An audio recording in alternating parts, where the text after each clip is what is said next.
Welcome back to the official review. I'm Johnny, that's Sam, that's Steve. So which plays stood out to you guys from the first weekend of preseason football? Sam, what do you got? So for me, it was Cam Little's 70-yard field goal against the Steelers. This, if it was the regular season, would have been the longest field goal kick ever in NFL history, eclipsing Justin Tucker's 66-yarder in 2021. But this was the preseason, so this will not go down in the record books. So do you think that Cam Little's 70-yard field goal kick should count as the NFL record? You know, it's funny because it's preseason football, and so there's always nothing really matters sort of to it. But a 70-yard field goal is a 70-yard field goal. I wonder if there's weather environments. Obviously, as the winter comes, the weather gets harsher and harder to kick a field goal in.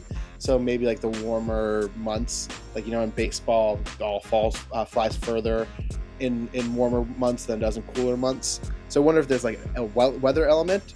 But he still made a 70-yard field goal. A 70-yard field goal is a 70-yard field goal. So yeah, in my mind, I think it should count. It's weird because if someone were to make 109-yard or the longest touchdown return, 10-yard kickoff return, no one would say it would count. But a field goal, there's no other circumstances in the way. It's just you and the ball. So yeah, I think I would count it. I think it should count as the NFL record for sure. Sure, the one circumstance is maybe the best defensive linemen to block it are not in the game. But at the same time, if that's the case, then the best offensive linemen to protect that field goal are also not in the game. It's just a field goal. Sure, some records should not count the preseason, but you're not going to see a quarterback throw for the most yards in a preseason game because they're not going to play enough. So it's just a field goal. I think it should 100% count as the NFL record. And on top of that, I don't think the NFL would mind to take Justin Tucker's name off the record list, if I'm allowed to say that. I do not think that this field goal should count as the record. I think in sports, there are stakes and there are not stakes. In practices, in preseason games, in exhibition games, there are no stakes, and it changes the equation, right? So it's if Joey Chestnut chows down 100 hot dogs in 10 minutes or whatever while he's at home practicing for the 4th of July hot dog eating contest, does that count as the record? No, because it was not within the regulation setting. And what? I'd count it. He still ate 100 hot dogs.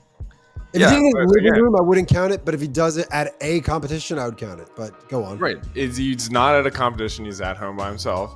If Cam Little is smacking one through from 78 yards during practice, should that count as the NFL record?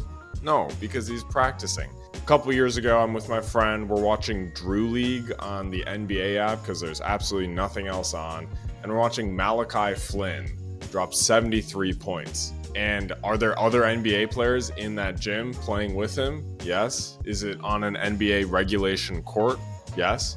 Should that count as the 4th most points in NBA history in a game? No, because these are exhibition games. They are meaningless.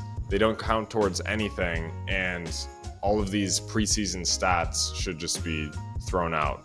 But the Drew League's not the NBA. And Malachi Flynn would drop 50 in a game, so who knows? I kind of get what you're saying, but all right, what if there was a kicker who was trying to make the team and he was kind of on the borderline and the stakes in his life were so high because it's maybe he misses this, he doesn't make the team. If he makes this kick, he probably makes the team. I know Cam Little, he's a rookie last year. He was drafted 6th round. He's not worried about getting cut. But if the argument is just stakes, then do some guys' stakes count for more? Because there are some guys playing the preseason whose life depends on it, maybe even more so than some people playing in the regular season. So much of sports is just we're making stuff up. But within that made up context, there needs to be times where things count and times where things don't count. And that's why there's a distinction between games and practice. And this is one of those things that's essentially a practice game. A golfer hits a hole-in-one while he's practicing on some course. Should that count towards something? No, because that's just practice. Practice? Practice? Practice, not a game. It's practice. Preseason. Practice. We're talking about practice. Talking about practice. I mean, here's the thing. If someone pulled a gun on me again for some reason, I would be like, no, it doesn't count because look, the NFL would count preseason stuff if they wanted to.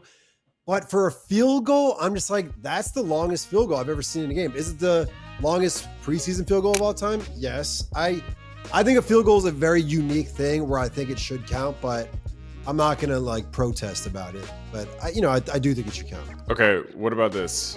If I'm just going to use the same player, Malachi Flynn is in an NBA preseason game. He gets an inbounds pass and he hucks it from the opposite baseline and it goes in at the buzzer. Should that shot count as the longest shot made in the NBA history? I think you'd have to note it.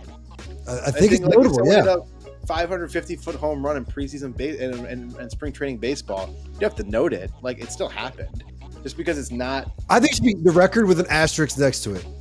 It should appear on the list. But I think it should be noted because it still happened. This guy still did it. The guy still made, like, on video. I don't know. I saw it. It happened. You can't make me believe it didn't happen.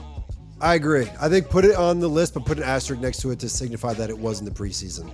But like, I don't think we should just forget that it ever happened. As far as I'm concerned, if something's not happening during regulation play, it didn't happen at all. So John Morant dunking on Wemby, that didn't happen. Oh, that happened. That was after the whistle. Doesn't count. Didn't happen.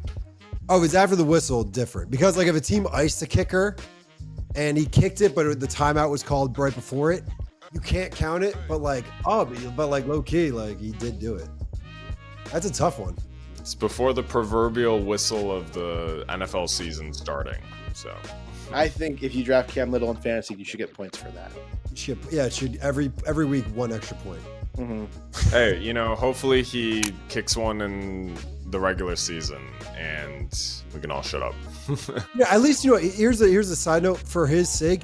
At least the Jaguars are going to recognize it as like, we have a badass kicker who's capable of doing this. So I do think it still helps him. It wasn't meaningless for him, but maybe I do kind of sway. Like if it is preseason, you kind of have to treat all preseason the same. So Sam, I think you won me over.